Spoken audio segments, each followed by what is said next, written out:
Welcome to the Call to Action podcast, where we bring you incredible people and even more incredible stories with discussions and topics about what it takes to sacrifice everything to overcome hardships and failures to achieve success. Our guests heard the call. Now it's your turn. So right now I'm lucky. I have a really great relationship with some brilliant aerospace engineers. They are a company called Xcraft. So it's Xcraft.io. These guys, their specific mission in life, they're crazy guys like I am. They just love things that fly. They want to break a toy helicopter and shove the rotors and blades into the roof of a toy car and make a flying car. Out of something else. And we can get into that also. But as a kid, that was what I used to do. Is I used to break stuff, put it back together, make stuff fly that shouldn't fly. We won't talk about the pet cat. That was a different story. Did it involve gasoline or lighter but on accident? I can tell you that the cat wasn't supposed to fly 3 feet off the ground. But he did. So, yeah, it did. Yeah. So, basically, that is, that's the goal is, the implementation of the software, the hardware, and scaling it. But I have this relationship with with the engineers, and I am speaking to venture capital people, angel investors, trying, to really get my product out there, the concept, the use cases, that I'm legitimately solving a problem, that we can put this in the hands of hundreds of millions of people on a global basis. Because again, I really am selling into the global smartphone user community, it's for everyone. And one of the things that I love, what excites me, is that there are now more mobile phone subscriptions in the world than there are people. So I'm selling into a very, very healthy sector. What's that conversation like with those investors at this stage? Because there's a lot of listeners who probably have never experienced raising money or may never in their lifetime, but may be curious as to the process. Keith and I have both been fortunate enough to kind of go through some processes. Keith more so than myself, but what's that conversation like at this stage? Like, how are you approaching those firms and individuals, and what's the conversation like? Are you trying to hard sell them right off the bat, or is right now kind of more relationship building? So I never really do any kind of a hard sell. I think it's really important to establish the relationship, and for somebody that's at the venture capital level or angel investor, they want to know and feel comfortable that they're dealing with someone or a team that has specific expertise in the field that they're trying to conquer, right? So, I have somewhat of a network engineering background. The guys that I'm working with, that I partner with, they're aerospace engineers. They've raised capital. They've been before, VCs and angel investors. And to be very honest with you, I love the process. I love getting in front of, an investor and trying to get them excited about something that excites me. And, inadvertently, I guess I am trying to sell them on the vision and the dream, but that it's really not just a product, that this is not a one-hit wonder, and it's not just, a one-time purchase, but we're building an organization. We have a significant hardware platform. We're writing proprietary software. We are in a stage where I've done this deep dive data analysis into the United States Patent and Trademark Office, and it's kind of unusual and somewhat freaky to be the only person on the planet that has actually come up with this. So I take that as a compliment, and sometimes it can be not taken as a compliment, because maybe somebody has looked at this before, or maybe they've tried this before, but I've done, almost 2 years of data analysis, due diligence, homework. I've worked with patent attorneys and some really, really brilliant engineers, and they've never seen this. It's really, I really, in my heart, don't think it's ever been done. But again, back to the whole raising capital aspect of it, I love the process because it's networking and it's building this relationship. Exactly, and I agree with that. And my goal is to not sell them PhoneQuad. My goal is to sell them Neil. and who I am and what I Amen. have done and what I want to do and what the path is and the strategy and something, super solid that I've laid out that we can actually say, this is one, this is number two, this is number three. And for Yeah. them to get to a point where they come to the realization that I will undoubtedly live on the floor of a factory anywhere in the world and personally QC every unit that comes off the line. Because to me, there's one thing that generates money is consumer confidence. And when Yes, you have sir. created consumer confidence, you are now selling into the proper demographic, which is everyone. You've done something and created something of quality where people are going to be repeat customers, and you're building this reputation. So it's consumer confidence, it's repeat business, it's pumping the right product towards the right group of people at the right price point at the right time, which is now. And UAV drone technology, as far as Goldman Sachs is concerned, and other large global banks that have sell side research analysts that write data and sell their information to buy side institutions. The global drone community is just going to be going deeper into the hundreds of billions of dollars. And Yeah. so, one example that I like to use is, and it's not an if, it's when, you know, let's just say this: an older gentleman is walking down the street, he has chest pains. His pacemaker is going to send, a signal to his phone, and his phone is going to send a stress signal to a drone ambulance that's sitting on top of a building in, New York City. And an ambulance, although we have nothing but love and respect for all of our first responders, an ambulance has a very Too difficult slow. time getting to an emergency in Manhattan on an island with 10 million Yep. people. But when a drone ambulance is sitting on top of a building with a first responder in it, and that can hover down and pick somebody up and take them to the hospital in 2 minutes instead of 20 minutes, it's going to save somebody's life. Yeah. And So, we're Really you're really cool. really into the future headed here with this one. deep into that type of technology and for it to be, truly accepted. And that's kind of what I'm doing is I want to make this technology not just accepted at, that professional level, at the consumer level, but, at the global level. And that's the goal. It sounds like you've got medical quad, people quad, and real quickly, the key precision point that you just nailed is these investors are always buying into you and your team, the expertise you bring to the table, the confidence factor that you're going to deliver. And the best part is you already show up with a prototype. So you have already, before the ask, even already everything that they need to see, Yeah. as well as the history. So hats off to you. Yeah. And keep them in the loop. Yeah, man, I think that's a really important point for anyone that's listening to this that's, either about to start building their product, currently are, and about to get to that stage is that, fundraising is kind of a process. It depends on where you are, but if you're not quite there, but it's coming up and you want to be prepared, take Neil's approach. It's been proven time and time again, but it's building the relationship prior, getting them stoked, and also proving your worth in terms of being able to come back to them every quarter with a new prototype that's like 25-30% improved and Yeah, or you're not ready to vaporware. launch.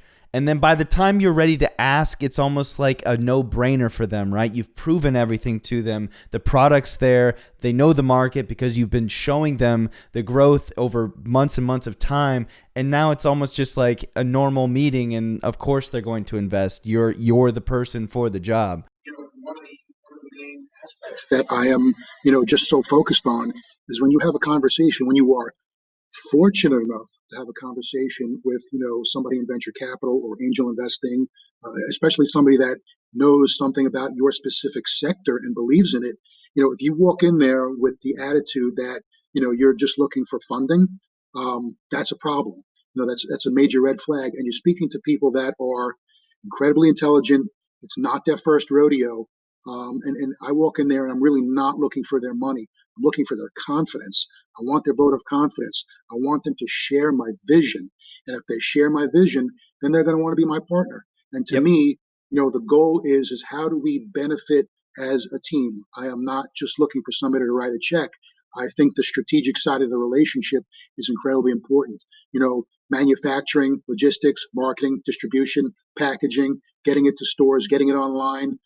Obviously, online sales is incredibly important. Getting, that type of structure in place is, incredibly important to be able to service your customer. And obviously, I love, when Jeff Bezos says, be customer obsessive, be totally obsessed with your customer. My God, nobody's ever said it better. And people have said it in other ways, but lasso it and believe in it and breathe it and live it is when you are that much closer to having a successful platform and a strategy that's going to work. Let's get back to the hardware a little bit. We're nerds here, so let's nerd out a little bit. At Dimension Software, our software consulting agency, we write a lot of software, and we write a lot of software that works with hardware. We've done embedded. Yeah. Where is the power draw? Can that actually pull from the phone battery? Does it have its own battery? So what I've done is, everybody's always very hungry for, battery power, right? Your phone's running low. Your phone's running low. You're running to a meeting. You need your phone. You're always looking to, someplace to plug it in. Whatever it may be, we're thirsty for energy. So I wanted to make sure that the phone and the drone are independent of each other, right? Yeah, smart. So what I've done is, although it really is a hard poly type of a case, and obviously, we can get into, graphene and plastics and poly materials and PVC and carbon fiber, and all these types of materials that are, realistic to use as the exoskeleton and internal carbon features. reinforced plastic. Yes, carbon reinforced plastic, FRP, fiberglass reinforced plastic, things of that nature. A little bit brittle. I'm sorry? It's a little bit more brittle, but it's like even cheaper. More brittle, yeah. But I mean, if you drop it, it's gonna do the right thing. So, that's right. It's going to protect your phone. And when we talk about carbon fiber, if we really want to nerd out, we have to be careful of carbon fiber because it's a conductor of electricity. So when you have a small scaled application and you have a power source and you have current moving from one end to the other, carbon fiber can actually grab the current and make it uneven and make things not work properly. So, there's not, I'm not super concerned about the shell or the exoskeleton because there's just so much amazing, scientific proven material that's out there that we can use that's economically feasible. Totally. Going back to the whole power source, so the phone and the drone are independent of each other. The phone actually plugs into the frame of the drone itself, right? So we're locked in, right? This side slides out, it locks in. Once it locks in, it's not going anywhere. The internal brackets here are like a ratchet system. So it'll go click, click, click, click, click, click. And it's locked. Clever. Right? So everything that's how it should be, in fact. Yeah, and it'll all be a poly material, right? So there's no metal, there's no, steel, there's no aluminum. It's all poly through and through, which doesn't inhibit anything, doesn't inhibit any functionality, things of that nature. But on the power side, what we have thought of is that the drone has enough interior real estate to have a smaller secondary battery that if your phone is actually dying, we can jump the phone with the drone. So I can hit, power release, and the drone itself will actually juice your phone instead of the opposite. Yep. So that's something we're playing with. Yeah, that's a very clever idea, especially because a lot of these accessories, these years, they pack so much battery capacity into them, and they're not even batteries. They're oftentimes doing other things. So, if you can have that, reverse, wow, now you've got an extra feature. Yeah. I mean, I'm sorry, go ahead. Oh, no, I was just going to say, are you guys currently building out some of these prototypes? And then has COVID impacted your ability to kind of move on next versions of this V1 that you're trying to get out, proof of concept? So basically, what we're doing is we're raising money for, the manufacturable working model. And we have, somewhat of a working model now, but it's not something that we are comfortable taking to a manufacturer. It's really for, presentations, showing venture capital folks, talking to angel investors, things of that nature. If you visit our website, which is myphonequad.com, there's a lot of information on engineering and software and pictures and videos, concept videos. So, there's a lot going on the website that will, kind of bridge the gap for a lot of people from where we are now to where we want to be.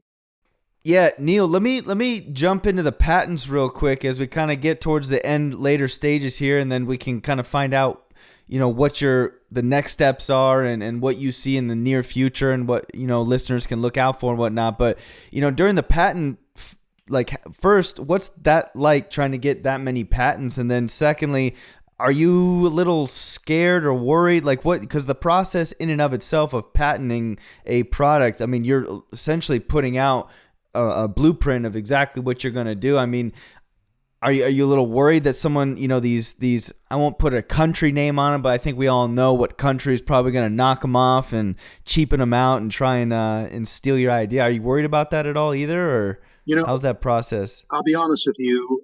When I kind of took this journey, I came to the realization that, the second somebody sees this, they'll be able, and if they have expertise, on the engineering side, physics side, if they have, a kid like me that can take something apart and make it fly, then there's a lot of people out there, a lot of brilliant men and women that can just run with it. And so that's why I immediately, spent a couple of bucks, not anything crazy, and worked with a patent attorney that I happen to know.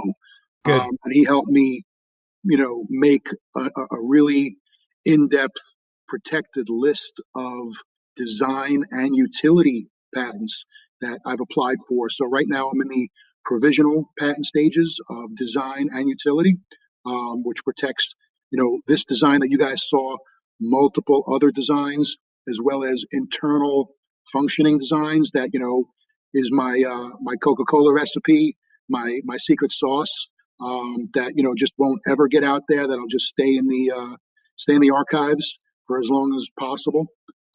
So there are a lot of people out there that can probably knock this off, but it won't be what I have, and it will not be my formula.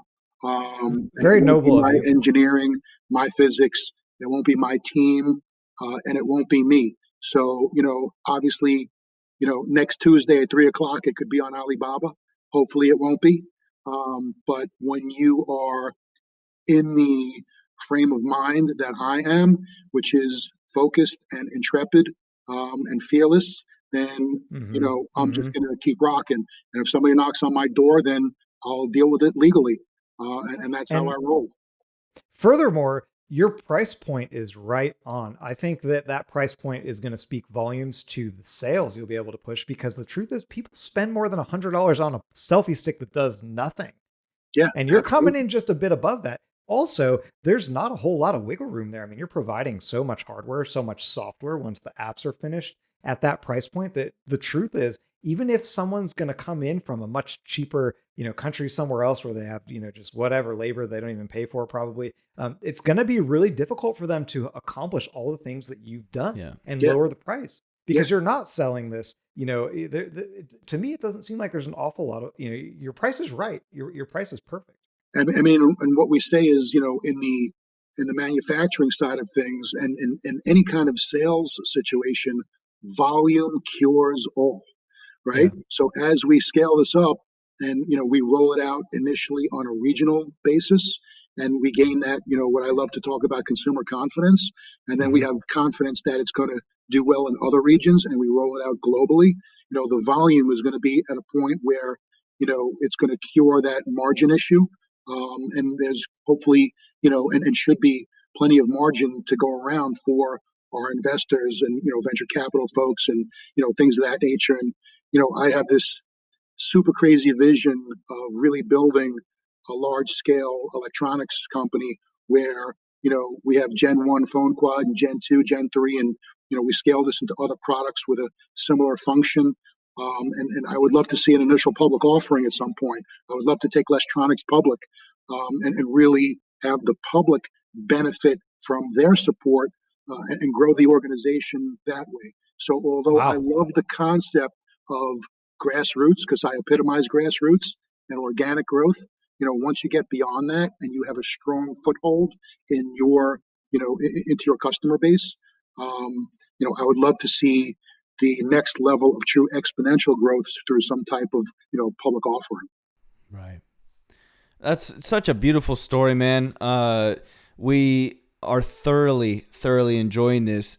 We here at Call to Action Podcast, we like to leave our listeners, one with highlighting incredible entrepreneurs like yourself and their stories and what they're doing and how they're building it, but also leave them with some takeaways. Is there something you can leave that young Neil in the entrepreneurial journey, or, even yourself now, that little bit of advice or wisdom that has really helped you throughout your journey and kind of managing the ups and downs, the peaks and valleys, but just, the road to success is never a direct, it's a squiggly ass line that goes all over the place. And like in 2 hours, you could be depressed because something else happened, but that's the ride you chose and that's the ride we chose. And that's how we roll. You got to keep going. What would you say to that person right now? So I think what you just described is one word that, stops people from moving forward. And that one word is fear. Right? So when somebody has fear and they have this little bit of a buildup of, anxiety of whatever that is, you've got to be able to crush it. You've got to be able to put it so far into the distance that it does not inhibit your plan, your strategy, your passion, your love. If you're going to let something step in the way of your existence, because, whether it's something personal, something professional, something that you not just want to accomplish, but you have to accomplish. You need to accomplish. You've got to crush that wall. You've got to run through that fire. You've got to be able to take that fear and put it at bay, so far away at bay that it might as well not even exist. A little bit of fear is good. I'm not going to say it's not, but you can't let your emotions get in the way of your plan and your strategy, because there are a lot of people right now that are brilliant. There are brilliant people right now that are sitting on their couch, that lack confidence, that have fear. And if they walked off the couch and pulled the tube away from their face and got motivated, let me tell you something. There's a lot of people out there that could change the world. They could cure a lot of things. They could focus where they want to focus. Grab your balls, get up, stay focused. Do not let fear get in your way. You've got to be able to put confidence in a jar, put a price tag on it, and sell it at retail. If you can do that, you've got the world in the right spot, and nothing will stop you, ever. Stay focused. Don't have blinders on. Look around. Know what's going on around you all the time. Partner and, network with people that you want to work with. The best partners are folks that have different skill sets, that challenge you, that don't agree with everything you say, right? When you're sitting in the boardroom and there's a kid that got out of college and he's got the you-know-what to stand up and say, something, why don't we try it this way? I see your strategy and I agree with it, but maybe we should make a left instead of a right. Something? Give it a shot. Give it a shot. Keep going. Stay focused. Shit, man, I'm jacked up right now. I don't know about you. Floating selfies are in the near future. He heard the call and took action. Neil, my man, thank you so much for coming on our show today, sharing your story and putting up with our crazy shit. And, man, we welcome you with open arms to the CTAP family. And one of these days we'll have to get beers in person, man, and be floating our phones. Gentlemen, I appreciate it. It was good to meet you, good to talk with you. It was an awesome experience. And, obviously I will update you on progress as things move forward. Yes, please do, man. We start going and growing. So thank you.